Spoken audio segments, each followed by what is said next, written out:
आज मोदी जी को पाकिस्तान ज़्यादा प्यारा है हरियाणा से। आज मोदी जी को पाकिस्तान ज़्यादा प्यारा है पंजाब से। पाकिस्तान का पानी रोक के पंजाब, हरियाणा, राजस्थान, दिल्ली सबकी प्यास बुझाई जा सकती है। मोदी जी का कोई इंटरेस्ट नहीं है इस चीज़ में। हर एक चौराहे पे इनका नकाब उतारेंगे एक एक करके, इनका पूरा भ्रष्टाचार उजागर। भारतीय जनता पार्टी कहती है हमने पन्ना प्रमुख बनाए। पुराने हो गए उनके पन्ना प्रमुख, सड़ गए उनके पन्ने।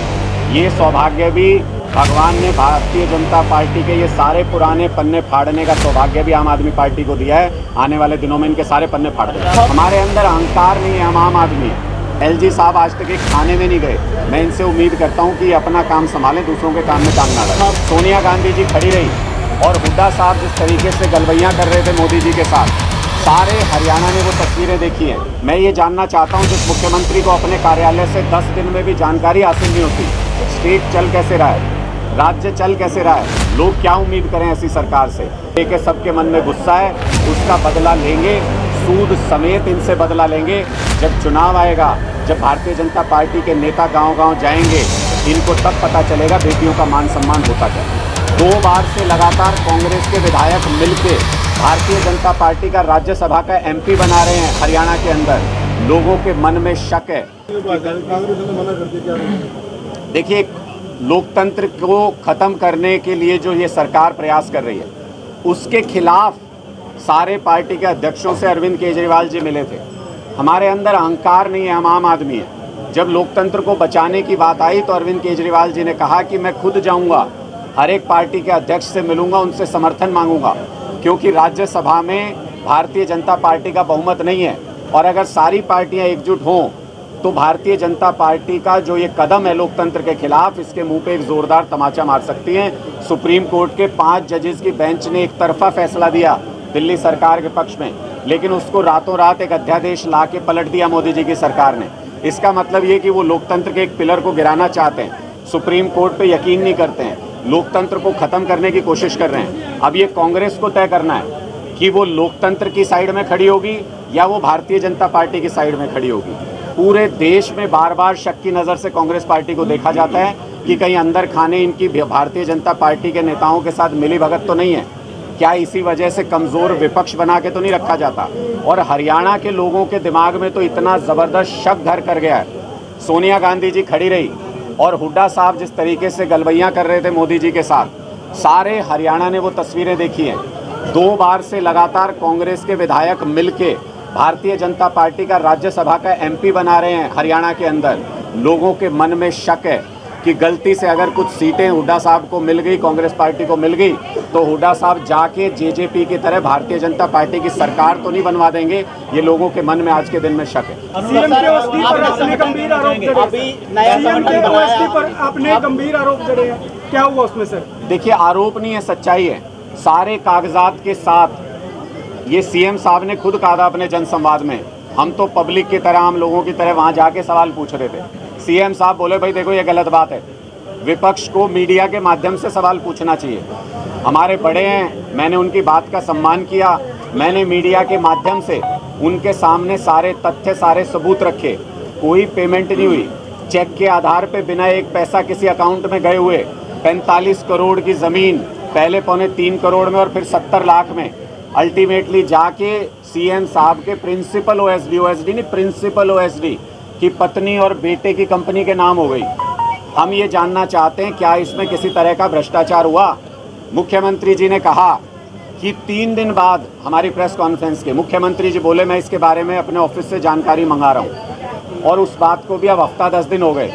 मैं ये जानना चाहता हूँ जिस मुख्यमंत्री को अपने कार्यालय से 10 दिन में भी जानकारी हासिल नहीं होती, स्टेट चल कैसे रहा है, राज्य चल कैसे रहा है, लोग क्या उम्मीद करें ऐसी सरकार से। ये पूरी सरकार ऊपर से नीचे तक भ्रष्टाचार में डूबी हुई है।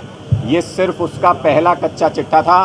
भरे चौराहे पे इनका नकाब उतारेंगे एक एक करके, इनका पूरा भ्रष्टाचार उजागर। डाटा साहब अभी लिस्ट जारी की गई है, जिन्होंने झंडा और डंडा उठाया था, पुराने कार्यकर्ता थे, उनको जगह नहीं मिली है, क्या नाराजगी नहीं है कुछ? देखिए सारे कार्यकर्ताओं का पूरा सम्मान हुआ है। और आम आदमी पार्टी में अगर आप देखें हरियाणा के इतिहास में, आप खंगाल के देख लीजिएगा, 1150 लोगों का इतना विशाल संगठन न पहले किसी पार्टी ने कभी बनाया, न मुझे लगता आने वाले भविष्य में कोई पार्टी इतने पदाधिकारियों का विशाल संगठन सिर्फ डिस्ट्रिक्ट लेवल तक का खड़ा कर सकती है। अभी हमें 2-3 लेयर्स और बनानी है। ब्लॉक लेवल का संगठन अनाउंस होने वाला है, सर्कल लेवल का संगठन अनाउंस होने वाला है, गांव समिति अनाउंस होने वाली हैं। 10,000 पदाधिकारियों का इतना मजबूत संगठन हरियाणा में बनाएंगे। सुनामी आएगी 2024 में आम आदमी पार्टी की। और शायद ये भी पहली बार हुआ कि किसी पार्टी ने 1 महीने का सदस्यता अभियान चलाया और उसमें 11,77,000 सदस्य बने, किसी और पार्टी के नहीं बने। कांग्रेस पार्टी तो 9-10 साल से छाती पीट पीट के रो रहे हैं, आपस में लड़ाई कर रहे हैं, जूते बजा रहे हैं, संगठन नहीं बन पाया आज तक। जो पार्टी संगठन नहीं बना सकती वो हरियाणा क्या बनाएगी? स्पष्ट सा सवाल लोगों के मन में। भारतीय जनता पार्टी कहती है हमने पन्ना प्रमुख बनाए, पन्ना प्रमुख बनाए। पुराने हो गए उनके पन्ना प्रमुख, सड़ गए उनके पन्ने। ये सौभाग्य भी भगवान ने भारतीय जनता पार्टी के ये सारे पुराने पन्ने फाड़ने का सौभाग्य भी आम आदमी पार्टी को दिया है। आने वाले दिनों में इनके सारे पन्ने फाड़ देंगे। मर्डर केस हुआ है, पूरे दिल्ली ने खड़े होकर देखा है, उसके बारे में आपका क्या कहना है? देखिए, मुझे लगता है कि दिल्ली में कानून व्यवस्था की बहुत ख़राब स्थिति है। हम इस पे लगातार आवाज़ उठाते रहते हैं और जितना दिल्ली पुलिस जो प्रदर्शन करने वाले विपक्षी लोग हैं उनके खिलाफ केस करने में, जितना दिल्ली पुलिस हमारे विधायकों को जेल भेजने में तेज़ी दिखाती है बिना किसी आरोप के, बिना किसी अपराध के, उतना अगर दिल्ली के लोगों की सुरक्षा पे ध्यान दे ले। ये एलजी साहब रोज़ चुनी हुई सरकार जो फैसले लेती है, ये ऊपर से थोपे गए एलजी उस फैसलों को रोज़ बदलते रहते हैं। मोदी जी ने इनको पावर दे रखी है। मैं इनसे अपील करता हूँ, इनका जिम्मेदारी सुप्रीम कोर्ट ने तय की है कि पुलिस आपके अधिकार क्षेत्र में आती है। एलजी साहब आज तक एक थाने में नहीं गए। मैं इनसे उम्मीद करता हूं कि ये अपना काम संभालें, दूसरों के काम में टांग ना डालें। देखिए, मुझे लगता है कि ये पहलवानों का जो मुद्दा है बहुत दुर्भाग्यपूर्ण है। ये सारे पहलवान जब इंटरनेशनल मेडल जीत के आए, हम सब ने इनको बधाई दी। प्रधानमंत्री जी ने भी दी थी, मुख्यमंत्री जी ने भी दी थी, अरविंद केजरीवाल जी ने भी दी थी, सारी पार्टियों ने दी थी। बहुत शर्म की बात है आज जब ये सड़क पे इनको रौंदा जा रहा है, घसीटा जा रहा है, परेशान किया जा रहा है, अत्याचार हो रहा है इनके ऊपर, प्रधानमंत्री जी बोलने को तैयार नहीं है इस मुद्दे के ऊपर। सारी खापें, सारी पंचायतें, सारे गांव, सारे हरियाणा के लोगों के मन में ये कसक है। हमने, हमारी बेटियों ने देश के लिए इतने मेडल अर्जित किए, इतना सम्मान अर्जित किया, और इन्होंने जिस तरीके से बेकदरी की है हरियाणा के इस टैलेंट की, उसको लेके सबके मन में गुस्सा है। उसका बदला लेंगे, सूद समेत इनसे बदला लेंगे। जब चुनाव आएगा, जब भारतीय जनता पार्टी के नेता गांव-गांव जाएंगे, इनको तब पता चलेगा बेटियों का मान सम्मान होता क्या। मैं महत्वपूर्ण नहीं हूँ, पार्टी आपकी सरकार आती है, क्या मिलेगा हरियाणा? देखिए, मुझे लगता है कि ये सवाल आपने बहुत वाजिब पूछा है और ये सवाल हर हरियाणा वासी को जब भी ये लोग वोट मांगने आए इनसे पूछना चाहिए। वो सवाल इसलिए पूछना चाहिए क्योंकि कांग्रेस को ऐसा मौका आया जब कांग्रेस तीनों जगह पे काबिज थी, केंद्र में भी थी, पंजाब में भी थी, हरियाणा में भी थी। दे सकते थे तो क्यों नहीं दिया? क्यों लोगों को बेवकूफ़ बनाया? भारतीय जनता पार्टी भी केंद्र में भी सरकार थी, पंजाब के अंदर भी सरकार थी, हरियाणा के अंदर भी सरकार थी। भारतीय जनता पार्टी भी चाहती तो दे देती, क्यों बेवकूफ़ बनाया लोगों को इतने दिनों तक? यानी इनका ट्रैक रिकॉर्ड है, ये पार्टियां किसी भी कीमत पे इस समस्या का समाधान नहीं कर सकती। मोदी जी ने 2019 के चुनाव में गला फाड़ फाड़ के रैलियों में कहा था खड़े होके, हरियाणा के हक का पानी बह के पाकिस्तान में जा रहा है, उस पानी को रोकेंगे, हरियाणा की, राजस्थान की, पंजाब की प्यास बुझाएंगे, मोदी जी बोल के गए थे। आज मोदी जी को पाकिस्तान ज़्यादा प्यारा है हरियाणा से, आज मोदी जी को पाकिस्तान ज़्यादा प्यारा है पंजाब से। पाकिस्तान का पानी रोक के पंजाब, हरियाणा, राजस्थान, दिल्ली सबकी प्यास बुझाई जा सकती है। मोदी जी का कोई इंटरेस्ट नहीं है इस चीज़ में। आपकी सरकार का स्टैंड बहुत स्पष्ट है। हमको जिन मुद्दों के ऊपर वोट मिलता है, हमें बिजली, पानी, सड़क सुरक्षा और महिलाओं के लिए काम करने में, स्कूल बनाने में, अस्पताल बनाने में, इन मुद्दों के ऊपर वोट मिलता है। इन पे काम करने के लिए हमें पॉलिटिकल कंट्रोवर्सीज नहीं चाहिए होती।